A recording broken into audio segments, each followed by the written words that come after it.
가만히 사람은 연결되었거든. 그렇죠? 또, 한라산하고 백두산하고 연결되느냐? 그 정도 된 거랍니다. 지구라는 그 바탕 위에 있는 게 아니에요. 어?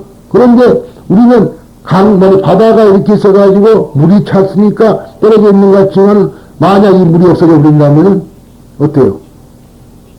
그러고 갈 수 있는 거 아니에요? 하나 붙어 있는 거라. 그리고 그때 신이라는 거 말하는 것도 이제 그러한 의미로서 그때는 인도 사람들한테 서였단 거라 봐야 돼, 이게. 그런데 그걸 딱 놓고 뭐 화엄신중들이 말이 도둑놈들이지 세상에. 그런 불교가 말이 안 되지. 그렇게 써요. 그래서 밀적이라고 합니다. 그걸 보고. 밀교에서는 흔히 말하는데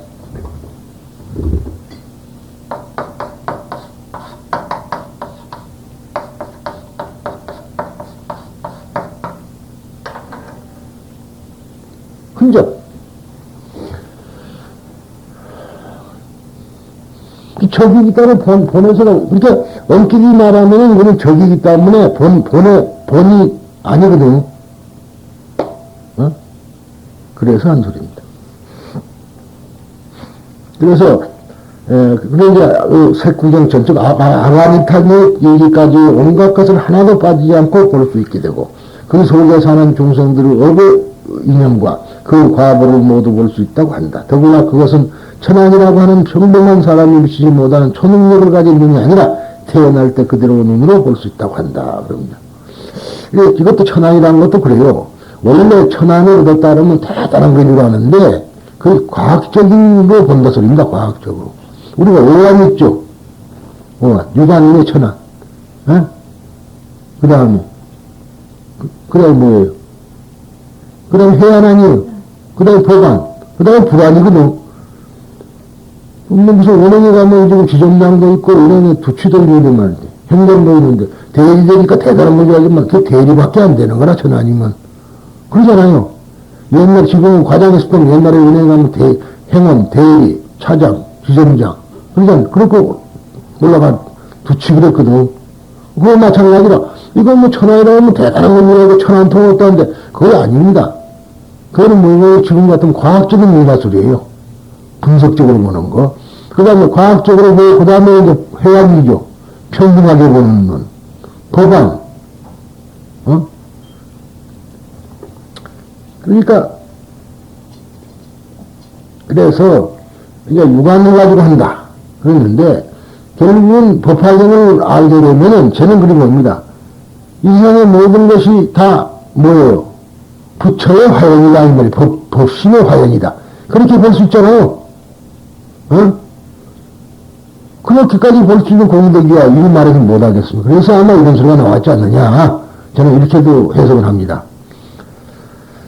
왜 그렇게 될 수 있는가 하면 사물을 보는 방법이 미혹에 의한 흐름이었기 때문이다. 맞죠? 미혹이 없으면 뭐가 이 말이지. 그래서 이것이 탁하지 않다. 흐름이었기 때문이다. 더 쉽게 말하면 마음이 맞게 개인 상태에서 아상이 없으므로 선입관이나 자기본의적인 주관에 의해서 현상의 진실한 모습을 왜곡해 보지 않기 때문이다. 현상의 진실한 모습을 왜곡해 보지 않는다. 그러니까 이것을 우리가 볼 때 뭐예요? 아상으로서 보살이 된다 그랬는데, 또 현상을 왜곡해 보지 않게끔 가르친 건 뭡니까? 반야경 아니에요? 반야심경. 근데 법화경하는 사람들이 반야를 하면 때려 죽이는 것처럼 그렇게 그 종파 불교를 해서는 안 된다고 저는 그렇게 주장을 합니다만, 사실은 참 중요한 얘기라. 현상이, 그것이 물질적 현상이라는 것이 모두가 다 하나의 수냐타. 그렇죠. 아까 말한 수냐타가 이 말이 공성이라는 거야. 텅 빈 것이다. 그 실체가 없다. 영원한 실체가 없는 것이다. 상주가 아니라 말하자면 이거는 불상주다. 그런 얘기죠. 나는 그래서 이 불쌍한 놈아, 그 말이 말이죠. 그 어떻게 생각했냐 하면 다른 게 아니라 그 여러 가지 생각합니다. 상스럽지 못할 소리냐. 파문을 한다면은, 그렇지 않고 항시 있지 않는 놈아, 그러한 소리냐. 뭐, 여러 가지로 해석을 할 수가 있습니다. 뭐, 그건 내 생각이고요. 그래서, 즉, 항상 마음이 평정하여 사나운 감정의 물결이 일어나지 않기 때문에 사물이 사물로 있는 그대로 상이 눈에 비치는 것이다. 다른 경전에서 석전께서는 불에 가열되어 끓어오르고 있는 물은 사물의 모습을 있는 그대로 비추지 못한다. 수초에 덮여있는 수면도 사물의 모습을 여실히 비추지 못한다. 바람에 의해서 물결치고 있는 수면도 사물의 모습을 그대로 비추지 못한다. 라고 설하신다. 이와 같이 수면, 즉 마음의 눈을 끓게 하거나 그 위를 덮거나 물결치게 함과 같이 자기 본의의 생각이나 감정 소용돌이 등의 미혹을 떨쳐버렸을 때 비로소 사물의 실상을 볼 수 있다는 가르침이다. 미혹이 있는 이상 사물의 실상을 볼 수 없다 이 말이. 부처님께서 이제 성도하시고 그 가야산에 말이야 가야에서 이제 원래 붓다가야에서 했죠. 그래서 거기서 성도하시고 나서 거기서 이제 말하자면은 노자원으로 가가지고 베나레스로 가서 이제 노자원에 갔죠. 거기 가가지고 설법을 하다가 다시 고향 말하자면은 그리는 땅, 즉 자기가 정박에 그걸 이루던 땅으로 가서 거기서 교화시킨 사람이 우리벨라 땅에 있어서 우리벨라 가서 가야 가서 낮에 가서 뭐 했다 이 말이죠. 그랬을 때에 전부가 다 배화교 사람들이다. 그래서 산으로 끄고 올라가서 마치 기독교의 상상수훈처럼 말이죠. 상분상 설법을 합니다. 산 이름이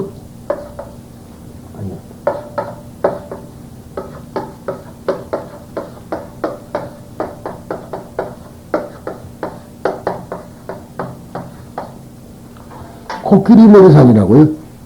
머리가 코끼리 머리 정성했던 모양, 그 산 모양이. 이 산에 가서 설법을 한 것이 불에 대한 설법을 했습니다. 그대들의 눈은 대상을 향해서 불타고 있잖아요. 그대들의 귀는 대상을 향해서 불타고 있잖아요. 그렇게 이제 설법을 했어요. 육군을. 그러니까 그것처럼 불타고 있으면은 말이죠. 그 사물을 바라볼 수가 없잖아요. 우리가 그 사물을 바라보려다 그러면은 이 말하자면 물결 치는 물결이 가라앉아야 되고 타오르는 욕망이 없어져야 사물을 보는 것이. 우리가 어떤 욕망에 사로잡혀 있을 때는 사물을 분별할 능력을 상실해 본다. 그런 얘기.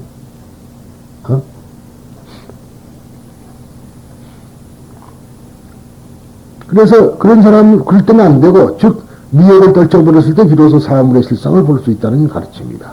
여기에 있는 눈의 공덕은 소위 초능력을 말하는 것이 아니고 그 속에는 역시 이와 같은 가르침이 포함되어 있는 것이다. 이것이 첫 번째의 안글의 공덕이다. 다 마찬가지. 이것도 비근데 뒤에도 다 같은 소리예요. 두 번째 이근에는 이 우주세계에 있는 안팎을 불문하고 아래에는 아비지옥에서부터 위로는 색구경천까지 온갖 음성을 모두 빠짐없이 듣고 분별할 수 있다고 한다. 그것은 천이라고 하는 초능력인 능력이 있는 귀가 아니고 태어날 때 그대로 귀에 의해서 들을 수 있다고 한다. 여기서 온갖 소리란 사물이 움직이는 소리. 움직일 때 일어나는 소리요. 사물이 진동에 의해서 소리가 난다. 사물이 진동에 의해서 소리가 나는 것이 그렇잖아요. 그러므로 신앙에 진보되어 마음이 막혀 계신 사람은 그 소리에 의해서 사물의 움직임이 미묘한 곳까지를 확실히 포착할 수 있는 것이다. 돌을 닦은 소리죠. 돌을 닦는다. 돌을 닦는다. 근데 돌을 닦는다는 것이 무슨 흔히들 생각하면은 잘못 생각하고 나무 사주관상이나 보는 거에 도 닦는 걸로 알지만 그게 아니고 깨달음을 얻는다 소리고요. 또 다르게 보면은 길, 말이냐면은 그 말이 그 말 아니에요. 궁극적인 길을 우리가 통한다 그 말이에요. 그 길을 통한다. 갈 수 있다. 그런 얘기니까. 그래서 그러므로 신앙이 진보되어 마음이 맡겨진 사람은 그 소리의 사물의 움직임이 미묘한 곳까지 확실히 포착할 수 있는 것이다. 여기에는 많은 음향과 음성이 열거되었으나 그 가운데 화성, 수성, 풍성 등은 자연물이 내는 소리이다. 불타는 소리, 흐르는 소리, 바람 부는 소리를 귀로 듣기만 하여도 자연의 움직임이 손에 잡힐 듯이 아는 것이다. 그러므로 현실의 문제로서 일하는 사람은 아늑한 자연의 소리를 듣고서는 그것을 아름다운 음악으로서 마음을 즐겁게 할 수도 있을 것이며, 또 그것이 단순한 울림이 아닌 경우에는 그 진상을 민감하게 느껴서 돌풍, 소용돌이, 해일, 홍수 등의 위험에서 자기도 벗어나고 다른 사람도 구할 수 있을 것이다. 그런데 하물며 인간이 울리는 뿔이나 팔, 북, 종, 방울 등에 잠겨져 있는 그 사람이 가진 마음의 움직임 등을 쉽게 듣고 분별할 수 있을 것이다. 그랬습니다. 그런데 결국은 우리가 그래서 이거 사물에 대해서 우리가 제대로 알게 되면 그게 다 법문만이에요. 법문입니다. 어리석은 사람에게는 풍각소리지만은 음악을 하는 사람에게는 그 법문으로 들린다 이 말이에요. 그래서 이제 음악을 그 사람들은 그냥 득음이라고 해요. 득음.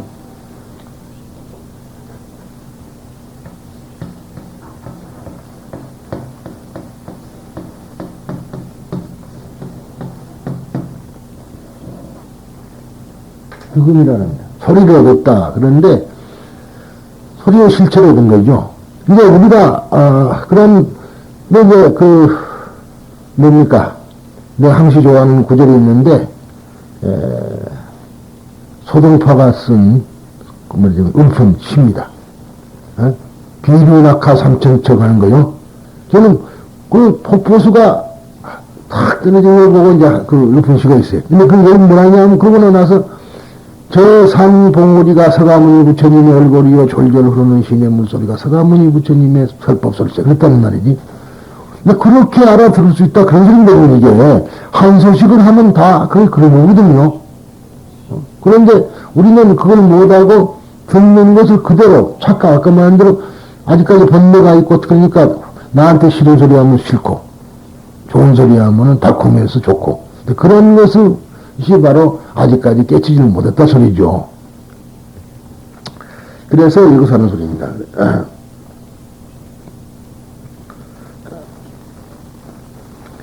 즉 기쁠 때, 슬플 때, 괴로울 때 내는 소리도 있고 자기의 생각을 남에게 전하고자 하는 의지가 움직였을 때 바라는 소리도 있다. 날짐승, 들짐승이 우는 소리도 그것에 준하는 것이라고 말해도 좋을 것이다. 신앙이 이뻐진 사람은 이 소리들을 참뜻을 모두 듣고 분별할 수 있다라고 한다. 지옥과 같은 경계에 있는 사람의 고통스러운 절규, 갖가지 본능적인 충동에 사로잡힌 소리, 굶주림과 같이 물질을 탐내어 구하려고 내는 소리, 서로 다투며 의료되는 소리 등을 여실히 들을 수 있다. 그러니까 여러분 들어보면 아기 소리라든가 저것은 아기 소리다, 저거는 축생 소리다 하고 알 수 있을 거 아닙니까? 같은 소리를 들어도 신앙이 이뻐진 사람은 이 소리도 참뜻을 모두 분별할 수 있다. 라고 한다. 지옥과 같은 경계에 있는 사람의 고통소리, 즉 말하자면은 그러한 소리가 다 우리가 알 수가 있는 것이다. 또 천상계에 사는 사람들이 하는 말을 들을 수가 있는 초능력도 갖추게 되고 비구비구니가 불도를 수행하며 바라는 소리, 불보살이 가르침을 설하고 있는 소리조차도 듣고 분별할 수 있다고 하는 신비적인 경지에 도달하는 것이다. 이것이 두 번째 이근에 대한 것이다. 세 번째로 비근에 대해서는 태어날 때 그대로의 코로 전이 우주 세계의 온갖 냄새나 향기를 맡을 수 있어. 애를 낸 사람의 향기를 맡고 그 태아에 대한 남녀 구별, 불구인가 어떤가까지도 알 수 있고, 땅속의 보배가 감추어져 있는 것도 냄새를 맡고 그 소재를 알 수 있다고 한다. 그는 보살이 가진 번뇌의 더러움이 없는 법에서 나오는 코를 가지고 있지 않으면서도 이와 같은 훌륭한 코의 능력을 갖는다고 설한다. 코라는 것은 인간의 오감 가운데 가장 동물적인 것이어서 눈으로 보는 예술이나 귀로 듣는 예술에 비해서 코로 맞는 예술은 그다지 발달하지 못한 것도 그 때문이겠지만은 그것만으로는 인간의 생리나 감정에 직접적인 영향을 미치지 못하는 것이다. 그래도 이제 왜 어떤 사람은 술 냄새 맡아보고 그런 거 있죠? 감별상. 그 사람은 술을 탁. 근데 이 코라는 것이 역시 가장 동물적이다 이 말이야. 그래서 코에 대한 예술은 발달되어 있지 않다. 뭐 그렇게 얘기가 되는 겁니다. 그것만으로는 인간의 생리나 감정에 직접적인 영향을 미치지 못하는 것이다. 어느 냄새를 맡으면 식욕이 없어지기도 하고 머리가 아프기도 하며 반대로 어떤 냄새를 맡으면 멍청해지는 냄새도 있다. 이와 같이 냄새라는 것은 매우 파악하기 어려운 것이지만 그것마저도 자유자재로 맞다 분별할 수 있게 된다는 것이다. 역시 이것도 사물의 본질을 뚜렷하게 파악하게 된다는 의미이다. 이것이 비근에 대한 것이다. 네 번째 설근에 대해서는 가령 어떠한 나쁜 맛의 것이라도 그 혀에 올려놓으면 한눈의 감로와 같은 좋은 맛으로 되며 영원히 나쁜 맛을 느끼는 일은 없다고 한다. 온갖 맛을 정화하는 작용을 갖게 되며 이르른다. 그리고 그 사람이 견설로 교법을 연설한다면 깊고 아름다운 소리를 내어 사람과 신들, 천명팔부중은 말할 것도 없이 불보살까지도 그 모습을 보려고 원하며 모든 부처님은 그 사람이 있는 곳을 향해서 법을 설한다고 한다. 혀의 공덕은 둘로 나누어져 있다. 첫 번째는 먹는 것의 맛이 좋아진다는 것과 두 번째는 자기가 설하는 것이 사람을 움직이게 한다는 것이다. 즉 설득력 있던 소리 아니고 움직이게 한다는 것은. 그래서 저때 일본에 갔는데요. 지난번에 갔을 때 갔더니요. 일본은 거의 불교 아닙니까? 이렇게 요만한 거는 거 있죠. 하루에 이렇게 넘기는 거. 그걸 봤더니 불만을 가지고는 사람을 움직이지 못한다. 그렇게 써져 있더라고요. 불만 소리를 가지고는, 불만의 소리를 가지고는 사람을 움직이고. 참 좋은 소리더라고. 일본 소리입니다만, 우리가 어떠한 불평과 불만을 가지고는 그 사람을 움직일 수 없는 거다, 이 말이지. 그런데 여기서 그런 말이 나오네요. 그러니까 우리가 역시나, 그런 사람들을, 혀의 공덕을 가지고 사람들을 잘 부릴 수 있다. 그런 얘기가 되겠죠. 첫 번째에 대해서는 이것은 실제로 우리들이 경험하는 말인데 보통 사람은 도저히 먹을 수 없는 들풀이나 나무 열매 종류를 산중에서 하는 선인이나 고승들은 맛있게 먹는다. 우리들의 일상생활에서도 괴로움이나 근심이 없으면 어떤 산해짐이라도 모래를 씹는 것 같고 근심이 있으면은 마음이 활짝 깨있는 보리밥에 된장국도 맛있게 먹을 수 있다. 더구나 감로란 신들의 음료라고 전해지는 것으로서 매우 맛있을 뿐만 아니라 마시면 죽지 않는 효능이 있다고 한다. 그리고 이러한 사람이 이 미묘한 소리, 즉 정신적인 높이와 깊이를 간직한 미묘한 맛을 가진 소리를 법을 설하면 부처님께서 그를 만나고자 하심으로 이 얼마나 가치 있는 사람인가를 알 수 있다. 그리고 모든 부처님께서 그를 향해 법을 설해 주신다고 하니 즉 모든 부처님의 가르침이 그 사람에게 집중한다고 한다. 그렇게 되면 그 사람은 일체의 불법을 모두 이해하고 간직할 수 있게 되니 참으로 훌륭한 경지라고 아니할 수 없다. 이것이 혀의 공덕이다. 다섯 번째 신근이란 맑은 유리, 정유리요. 맑은 유리와 같이 청정한 신체가 되어 온갖 사람들이 보고 싶다고 원하게 된다. 그 신체가 청정하기 때문에 자신의 육체의 모든 것을 비춰낼 수 있다고 한다. 인간의 육체는 원래 고정된 실체가 없는 공성이며 기여 그대로의 것이나 생물로서 발생한 일에 현실의 육체가 자기라고 하는 착각을 거두어왔기 때문에 육체라는 껍질에서 도저히 벗어날 수가 없는 것이다. 이것이 아상이다. 그러나 수행을 쌓아 미역이 없어진 사람은 다음 세상에는 무겁고 괴로운 육체를 가지지 않는 정묘한 몸이 되어 영계에서 살며 거기서 수행이 차츰 나아지면 더욱 정묘함이 나아져 드디어는 법성적 진여와 일체하고 한다고 한다. 즉 우주의 대생명 그 자체와 일체가 되어 버리는 것이다. 이것이 신근에 대한 것이다. 끝으로 여섯 번째 의근에 대해서는 의수작용이 청정하여 경전을 한 시송 중 한 구절을 읽으면 한량없는 뜻에 통달한다고 한다. 그리고 그것을 1년 동안 계속 설하고 설하는 법은 모두 진실한 모습과 일배되지 않는다고 한다. 그는 본래의 더러움이 없는 지혜는 얻지 못했더라도 이상과 같이 하나를 듣고 모두를 이해하고 사유하며 말로 설하는 것은 모두 불법이며 진실한 것이라고 한다. 즉 현실 생활에 대한 설법도 전법에 합치한다는 것이다. 경우에는 속간의 정서, 즉 종교 이해의 인생에 관한 지도서, 다시 말해서 윤리, 도덕, 철학 등의 책을 말하는데 책에 한하지 않고 말로 설하는 경우도 포함된다. 그리고 지세의 어, 즉 정치, 경제, 법률, 사회 문제와 같은 세상을 다스리는 것에 대해서 설하는 것. 자생의 업을 설함, 즉 농업, 공업, 상업과 같은 산업에 대해서 논하거나 지도하는 것을 말한다. 참다운 의미에서 깊은 신앙에 도달하고 있는 사람은 이러한 실제 생활성의 일들에 대해서 설할지라도 그것이 스스로 부처님께서 설한 정법에 일치한다는 것이다. 종교 전문가는 주로 정신적인 문제나 마음의 세계를 설하며 그것에 부연해서 인생의 훌륭한 생활 방식, 사회의 올바른 모습 등에 관해서 설하는 것이 바른 길이다. 정치, 외교, 산업 등에 관해 근본적인 마음가짐을 설하는 것도 역시 중요한 역할이다. 세존께서 또 정치를 하는 사람의 마음가짐은 물론 직업에 대해서나 경제에 대해서도 여러 가지로 가르쳐 주셨던 것이다. 그런데 법화경을 신앙하는 사람은 대부분 종교의 전문가는 아니며 제가의 사람들이다. 그러므로 그 때와 장소에 따라서 속간의 경선을 설하기도 하고 치세를 말할 때도 있을 것인데 하물며 사생업에 대해 말하는 것은 매일 필요한 일이다. 이러한 매일에 매우 필요한 일. 예, 예. 이러한 실생활에 대해서 언론에는 이해관계가 크게 얽혀 있으므로 어찌해도 이상이 강하게 작용할 것이다. 이 아상이 나오면, 그러니까 이것이 아상이 강하게 작용할 것이다. 아상이 나오면 어느 정도 삶을 생각하는 것이 근시안적으로 되고 자기중심적으로 되어 나와 모든 사람이 함께 살아간다는 큰 경지에서 볼 수 없는 경우가 많다. 그러나 참다운 신앙에 사무친 사람은 사물에 대한 생각이 모든 것을 살린다는 부처님의 경지에 가까이 가 있으므로 그 사람은 바가 자연히 부처님의 가르침과 일치하게 된다.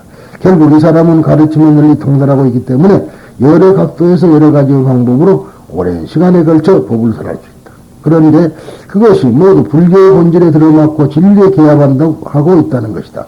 여기에 불교의 관계무변함과 가르침에 통달하는 사람의 지혜의 깊이가 잘 나타내져 있다. 이것이 의근이다. 이상이 육군 하나하나에 대해서 대한 구체적인 훌륭한 작용이며 법화경을 간직하고 읽고 외우고 해설하고 베껴 쓰는 법사는 이상의 육군에 대한 감정을 얻을 수 있다고 설한다. 이 육군 청정에 대해 인도의 바스반트 즉 세층의 법화일론에는 육군 청정이라는 하나하나의 근 속에 모두 훌륭히 구족하여 색을 보고 소리를 듣고 향을 맡고 맛을 구별하며 촉감을 느끼고 법을 알며 재근이 상호작용을 한다라고 하여 재근 호환작용을 설하고 있다. 그러니까 눈으로 보아도 듣고 말하자면 맛보고 할 수 있다 그런 이야기예요. 그렇잖아요. 눈으로 보아도. 그러니까 일본 음식은 보면 눈으로 보고 참 맛있어. 에? 만들어놓은 거예요. 그렇잖아요. 눈으로 봐도 맛까지 할 수 있잖아요. 그런 경우가 있습니다. 예. 먹기도 좋다고. 예. 또 천태의 법화 문구에서도 법 열방경을 여러 읽는 권능이 색을 보고 소리를 듣고 냄새를 맡고 맛을 구별하며 감촉을 느끼고 법을 안다라고 한다. 앞부 법화경론과 같은 글을 이용하여 큰 호용을 설하고 있다. 눈으로 물체를 볼 뿐만 아니라 눈으로 소리를 듣고 냄새를 맡고 맛을 아는 등 감각기관은 상호 호환작용은 어떤 종류의 선정 체험에서는 실제로 일어나는 것처럼 현재 LSD 말장 25 등의 약물에 의한 트립상태, 환각상태요. 트립상태. 즉 환각 증상에서는 이와 같은 일이 쉽게 일어나는 일이 확인되고 있으므로 감각기관의 상호 호환작용뿐만 아니라 법화경에서는 육군의 각각의 공덕에 대해서 이것을 단순히 황당무계한 일이라고 단정할 수 없는 일이다. 정태원이 육군 청정을 중요히 여겨 정태원은 이 육군 청정을 중요 수행자의 품계로서 별교의 십서, 십시, 원교의 육적 즉 가운데 상사직을 자리라 하여 수행자가 도달해야 할 목표 한 단계라고 말하고 있다. 이제 수행자는 이러한 단계로 가야지 다음 단계로 넘어갈 수 있지 이런 단계도 안 되면 안 된다.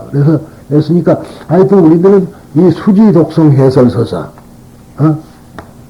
하고 경전에 공양하고 또 경전대로 수행하는 것이 가장 중요하다. 그러니까 이제 법화경에서 이러한 것이 있기 때문에요. 사실은 법사를 중심으로 이 보살을 가리키는 길이기 때문에 법사를 중심으로 한 겁니다. 그래서 법화경에서 보면 탑을 지어있지 않아도 된다 이런 말이 나와요. 그래도 이 어리석은 것들이 말이지 자기는 그런 경지도 못 얻어놓고 탑 지으면 쓰는 거 아니냐? 그런 사람들이 많습니다. 그래서 장갑 끼는 사람은 탑 같은 건 전혀 생각을 못해요. 그 사람들은. 그런데 법만 사람은 된다. 하지만 그것은, 정도는 많이 하는 걸로 알고 있는데요. 아니요. 삼각대 안 합니다. 안 해요. 이현종 사람들이 많이 오는다고. 근데 장학학교 사람들은 그러니까 원래 탑신앙이거든요. 탑신앙이지 불상신앙은 아니라. 그래서 그러지만 그 사람들은 이제 절은 가기는 가야겠고 불상은 보고 절은 본전은 아니니까. 그 사람은 본전이 불상이 아니니까. 그 사람들은 만다라가 본전이 불상이 아닙니다. 그래서 이제 그 차이가 있어서 그래요. 그런데다 가기는 가야죠. 과거 사람이고 어디서 하겠습니까? 다보혈의 탑이라 그래갖고 다보탑인데 결국은 그래갖고 스님들보다 절 안 하고 부처님도 손가락질하고 뭐 이러고 그런 것들인데 뭐 그건 불교를 하는 게 아니라 내가 그래서 장학들은 불교라고 말할 수 없다. 다만 그 여자 수장품 하나 가져가서 그런 장난하고 있는 것이지 부처님을 안 믿는 게 불교냐 그런 이야기예요. 그래서 앞으로 우리가 이런 점에 주의를 해주기 바란다는 뜻에서 말씀드렸습니다. 자, 그러면 일어서서 19분문 마칩니다.